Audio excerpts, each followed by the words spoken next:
Say Alice Guterres fears on new law. I think this was yesterday's paper. So if we can find today's edition of the Custodian newspaper, that will be good. Now,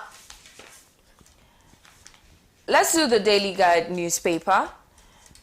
The front page captures boldly, police bust notorious car thieves over 100K Ghana card applicants under probe. Nana card sold for ACHIAA motorway project. Also, we've achieved more than you. Baumia Jobs Mahama.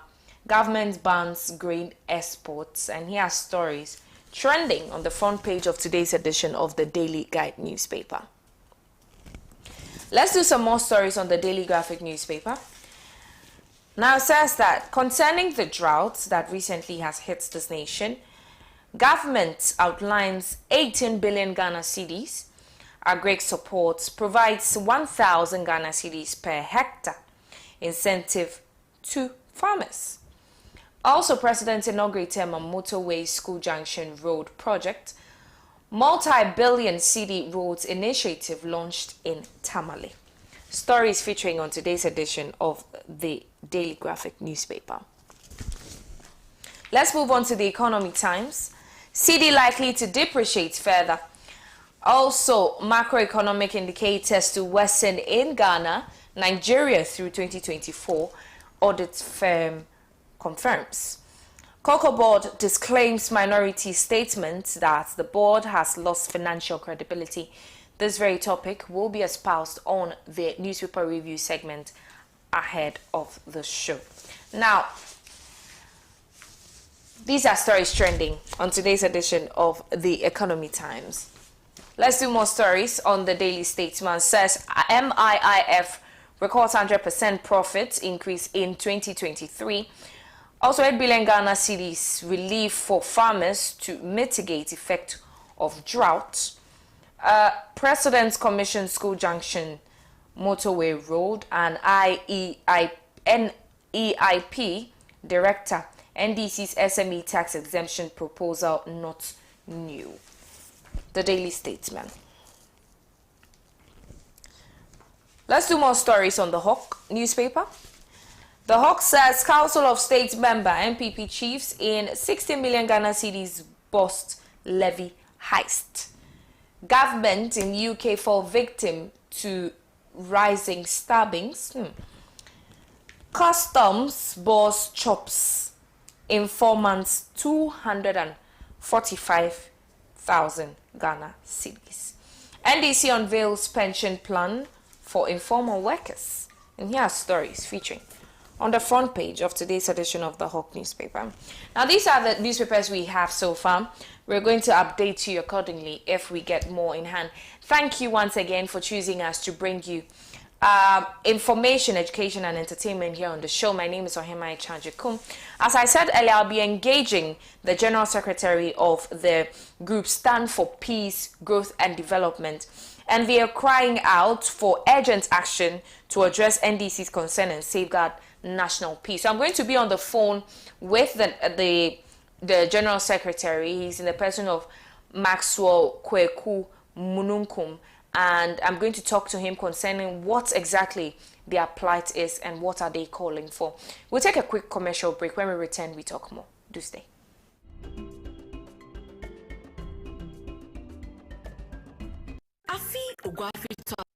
Easy. Na says the Ridge Royal Hotel Kanwa na waye dead. Ridge Royal Hotel, your official hospitality friendly facility for Festival Fashion 2024. Mogwa man afishia pa. Afishia for breakfast, lunch and dinner buffet beya dawa. Chida Ridge Royal Hotel. Order your bites, pizzas, sandwiches, pancakes and special cuisines by our international chefs and have it delivered at your doorstep. Join us for the best music, drinks and ambience at our pool bar and lounge as we meet friends, family and loved ones this festive season. Ogwazi, we love our tradition and our hospitality trademark is Ridge Royal Hotel. Call us now on 031 20 003-222 or 050-1672-908. Locate us at Second Bridge, Cape Coast, or visit www.ridgeroyalhotel.com.gh. Official poll. Ridge Royal Hotel, richly inviting, comfortably yours.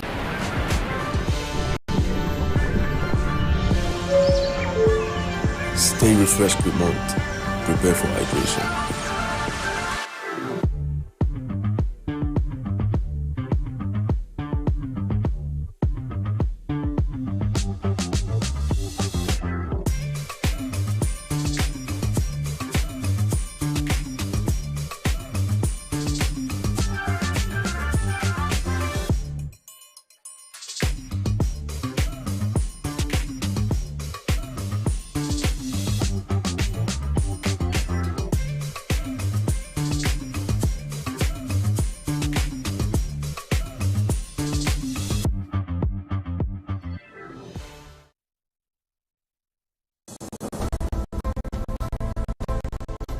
The law is pertinent to every aspect of our lives, and so lawyers must not be the backup plan for the rainy day only. Nothing received from a client should be put in a lawyer's personal account until such time that the money has actually been earned. It is very dangerous to perpetuate the theory that it is narcotics that leads to crime increase. The relevance of the law cuts across our business, social, and family transactions. Doubt this? You can't borrow from somebody who's your client. That would lead to a conflict situation. And that's something that as a lawyer you must jealously guard when you are representing a client. You have to register your Mohammedan marriage within 7 days? Within a week of the celebration of the marriage. So if you don't register it, it's not a valid marriage.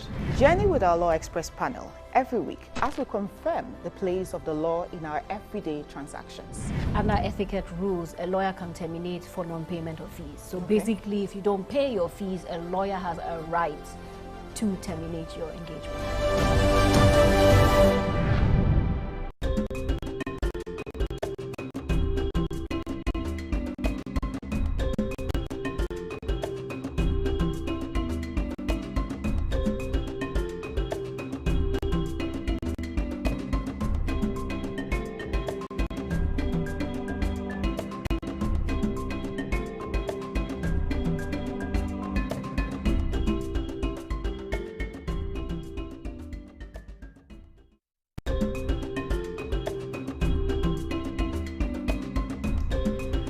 Back from that break, this is still the newspaper headline segment on Good Morning Africa with me, OHEMAA, AGYEKUM.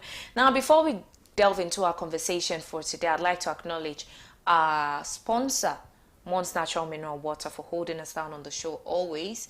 I always talk about the bottling, absolutely sleek, presentable for all your events, just like it's trending on TikTok, very demure, very mindful. All right, so for bulk purchasing, you can call 0599904409, 0599904409, and the bottle is 100% recyclable, so it's eco-friendly, and you can have it for all your events, any event at all you can think about. Thank you to Mons Natural Mineral Water. Do not drink alone. Now let's head right into our conversation for today with a civil society organization named Group Stand for Peace, Growth and Development. And what are they calling for? They're calling for urgent action to address the NDC's concern and safeguard national peace. And I'm going to be in conversation with the General Secretary, who is in the passing of Maxwell Kwekuadai Mununkum. But before that, just a little context to this call. It says the Group Stand for Peace, Growth and Development expresses deep concern regarding the recent developments in the country's peace framework, particularly the National Democratic Congress's decision not to sign the 2024 election peace accord, which is known as the Peace Pact.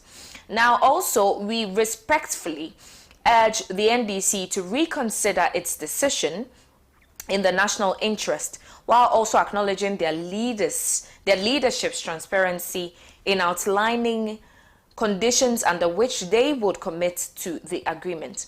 This indicates that the NDC has not completely disengaged from the peace process, but is seeking to protect what they believe to be just.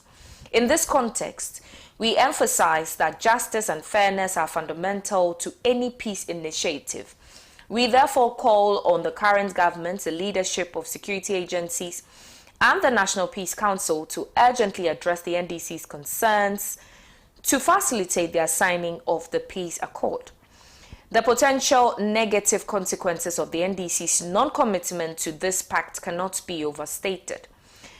Now, the group Stand for Peace, Growth and Development commends the NDC for its stance on ensuring justice is served for the Ayawaso West Wuogon violence and the prosecution of those responsible for the death of 8 individuals during the 2020 general election. The government's silence on the recommendations of the Justice Emily Short Commission only fosters impunity and risks escalating tensions in the upcoming elections. The Peace Council must reinforce its role in our political landscape by demanding accountability, particularly from the current government, and advocating for justice for victims of political violence to uphold national peace. In addition to the national call for the president to publicly commit to respecting the election results, we urge all politically exposed persons, especially those within the current administration, to be mindful of their statements and prioritize the nation's peace. Politicians must remember that power resides with the people on whose behalf they govern. The people of Ghana have consistently demonstrated their commitment to protecting their sovereign will, as evidenced by 3 successful intergovernmental transitions. The group Stand for Peace, Growth and Development appeals to all political parties and politicians to do whatever is necessary to uphold the sovereignty of the people. So this is the presser that was released by the group Stand for Peace, Growth and Development, and it is a clarion call for the NDC to commit to the peace pact that has been suggested by the Peace Council ahead of election 2024 and ensuring peace in the upcoming election. But the NDC's non-commitment to it, they have also issued a caveat that demands to be looked at, and this is a suggestion from the group Stand for Peace, Growth and Development. If I have Maxwell Kweku Adaimununkum on the line. Good morning, Maxwell.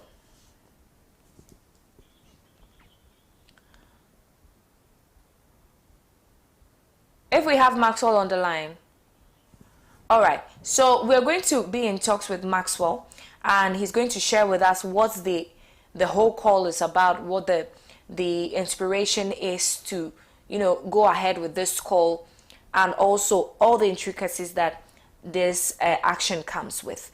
But let's take a music break. We'll be back with more. Do stay.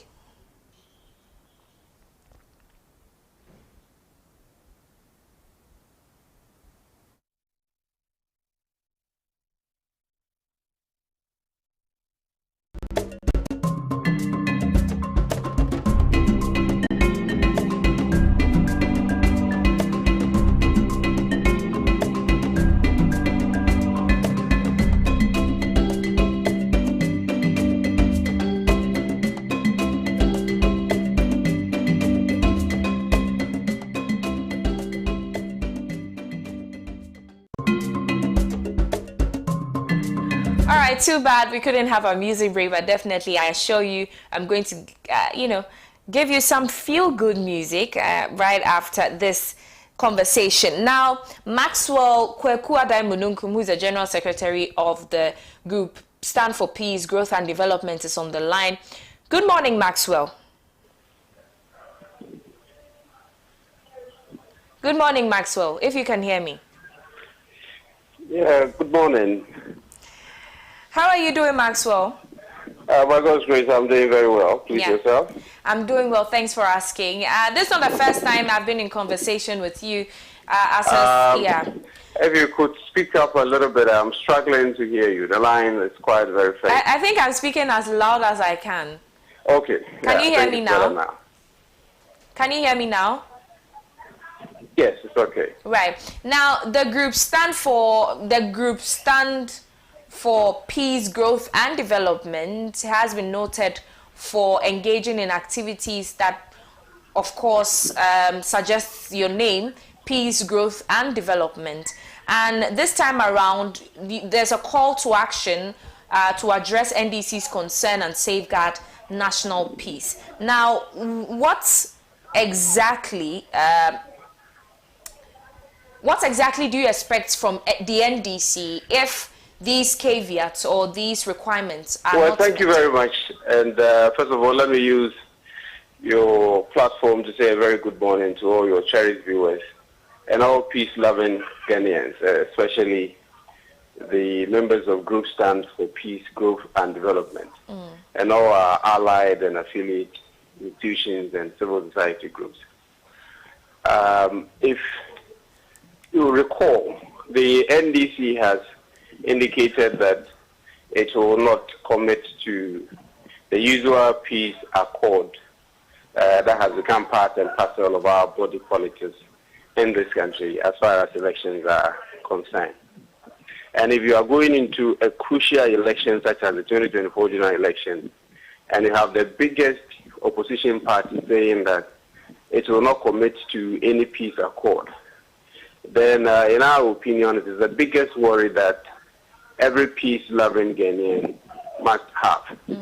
So we are appealing to the NDC that they should consider the peace and security of the country, which is something that has permitted our very existence.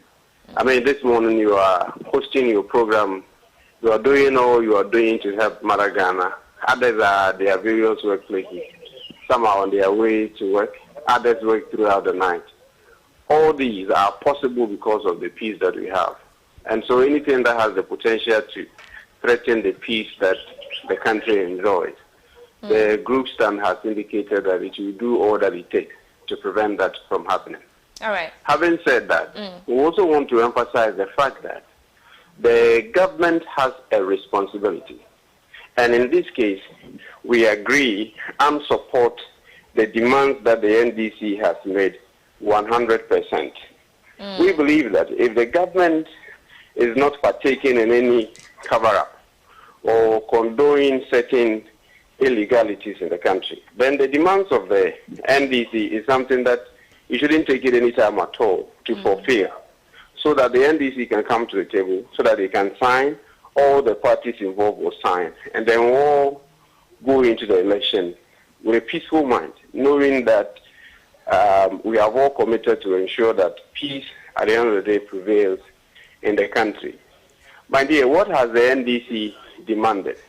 We find the most important demands to be, one, the call for the government to fully implement the recommendations of the Short Commission that investigated the violence at the ACHIAA election. This is a committee that the government itself set up. So if it will not take the recommendations for anything, the question is, why did they set it up in the first place? We as Group Stand have been demanding that the government fully implements these recommendations. Hello, Maxwell. In that regard, Right. And has called for the government to fully implement it. We believe that the juncture that we are, the call for the NDC will, in a way, plus the efforts that other civil society groups like ours are doing, will compel the government to do the needful. Because if it doesn't, then there is a potential of ensuring impunity as far as the upcoming election is concerned. Right. Right. Thank you so much, Maxwell. But let me also engage you on the government and their reaction to this call or these conditions that has been laid out. Hello, Maxwell, can you hear me? Hello, Maxwell. I think we are facing a little challenge with our phone lines, but we are going to do our very best to get Maxwell back on the line. And this conversation has to do with the NDC's conditions that has been laid forward before they signed the peace pact going into December 7, which is 2024's general election here in Ghana. But I also have another interview with another gentleman who is also, fighting for political justice. Now, we'll take a quick break. We'll be right back.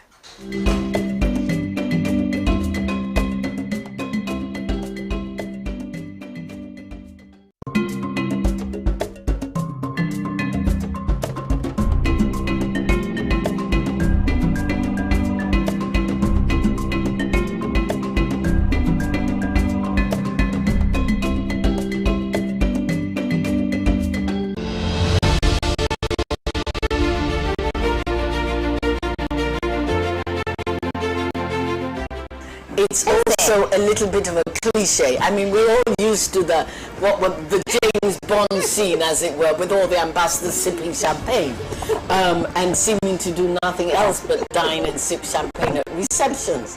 That is not true.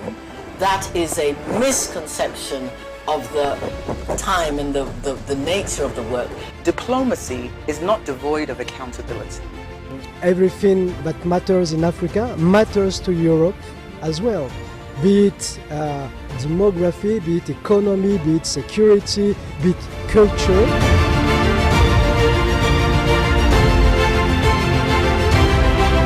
Can somebody tell me where Ghana is found in Africa? Is it west, is it south, is it north, is it east Africa? Which one?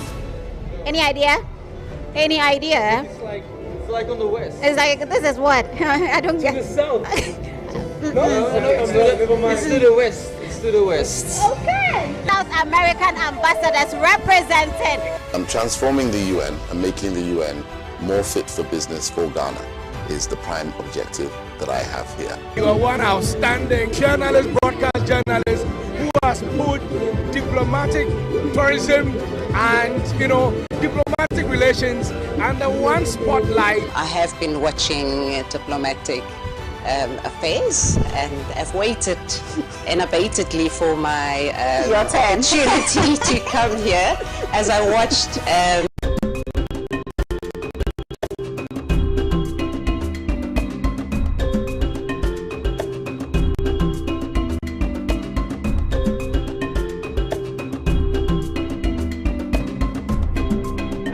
back on the show. This is still Good Morning Africa on Pan-African Television, the newspaper headline segment. And as I said, I'll be in conversation with another gentleman who represents the Africans Rising group.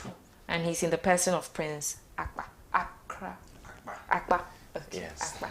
Prince, please introduce yourself. Oh, okay, thank you so much for having us. I'm Prince. I'm the Engagement and Collaborations Officer at Africans Rising. And Africans Rising is a movement of people and organizations from across the entire continent. Right. So, and in diaspora as well. Right. So how long has Africans Rising been in existence, and what have you been doing so far? Okay, so 7 years ago, a group of individuals that are activists and movement leaders gathered in Arusha, Tanzania, just for a normal conference to discuss, what was happening in Africa and how they think they can contribute to the progress of the continent. One of the actions that came out from that conversation was the putting of an organization that will represent the views and work for people across the continent. So 7 years ago, Africans Rising was founded, and for 7 years now, we've been working so hard, contributing to various initiatives, trying to push the agenda of peace, dignity and unity across the entire continent. All right. Can you give us typical examples of some of the programs that you engage in and how the participation has been, and how vast is your engagement regarding the whole landscape of Africa? Are you most known in Central Africa, Western Africa, in that regard? Well, some of the key activities that we organize, one of them is the African Liberation Week. So every year, we mobilize individuals from across every single African country to be able to organize activities. These activities ranges from concerts, ranges from discussions, ranges from online activities, where these young people that we mobilize from across the continent just create activities just to recognize Africa Liberation Day. Okay. And the activities that we also do is what we call the Activism Awards. It's an initiative. We know that activists work a lot, movements across the continent, but nobody appreciates the contributions that they do in building their various communities. So we have the Activism Awards that also recognizes the work that they do. We also have solidarity funds. So we know about the situation happening in Sudan. We know about the situation happening in Chad and all other countries across the continent. Africans Rising leads the way where we mobilize resources from various African countries and then sends it to those various countries. Sometimes we also raise funds to support various activists and movements on the ground that are working to help people flee, if that it is conflict or other things. So these are some of the key activities that we do to be able to encourage citizen participation of all Africans in African activities, even in Africa and also in the diaspora. What about Ghana? How's the engagement been here? Yes, I think Ghana is one of our strongest. There's a Ghana office. No, so as a movement, we have over 40,000 members from across the entire continent. So our members cut across everywhere on the continent. So whenever we are organizing an activity, they all just come on board, register, and organize it independently.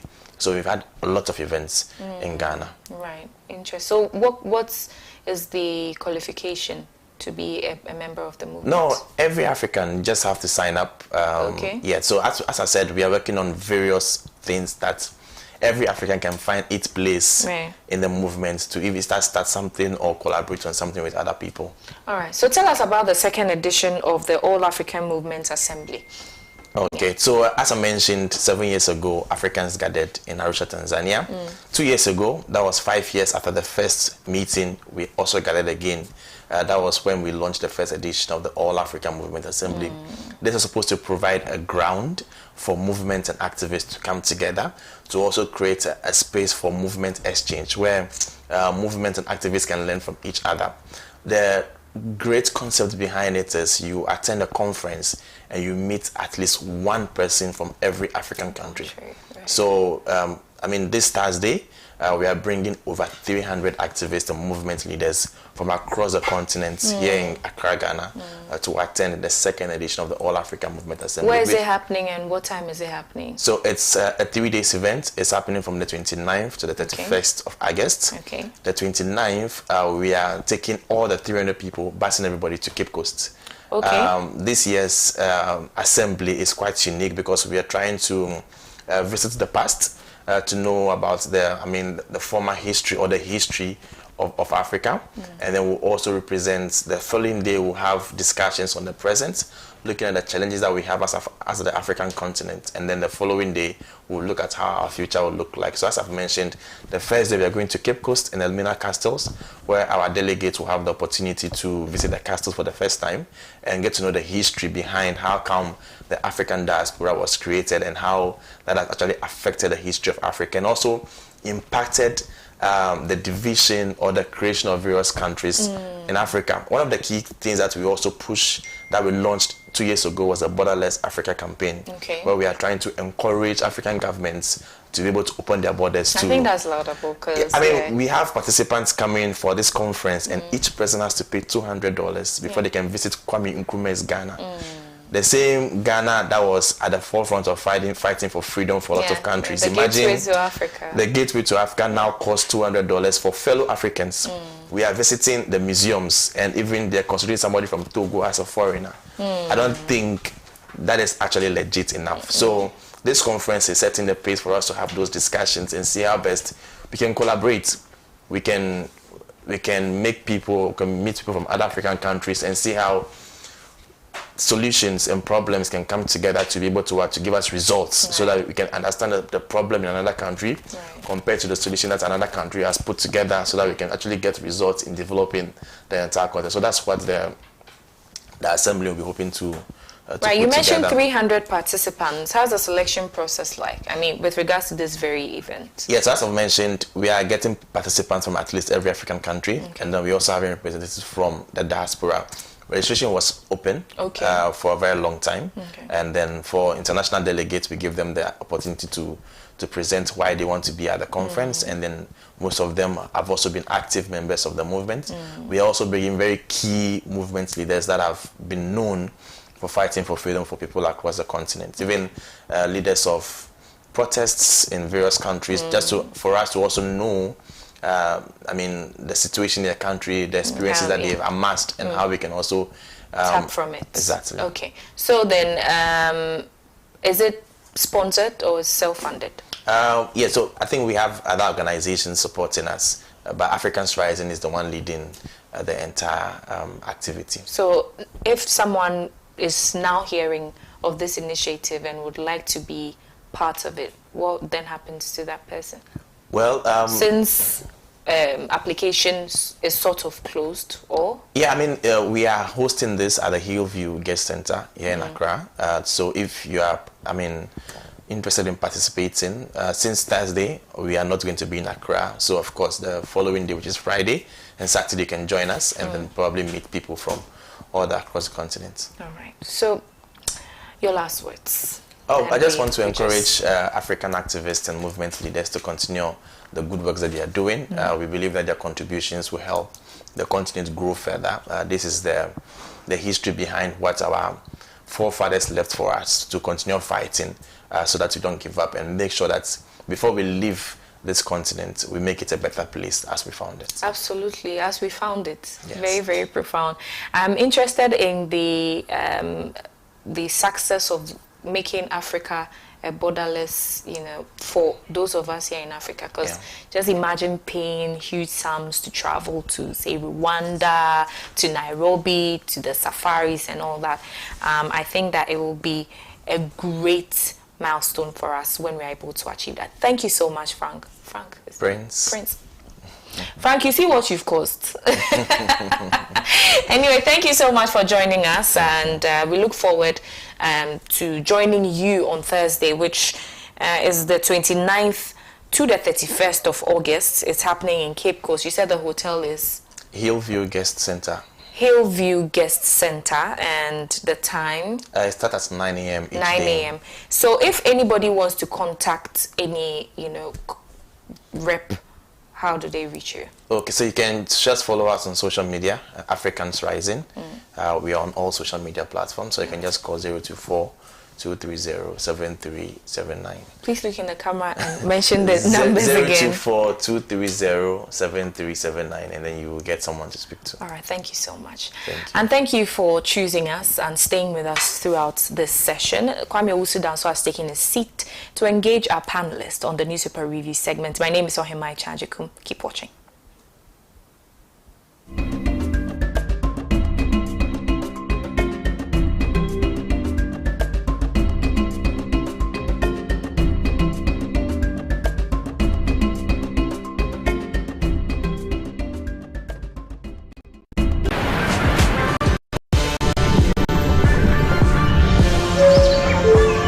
Stay refreshed with malt. Prepare for hydration.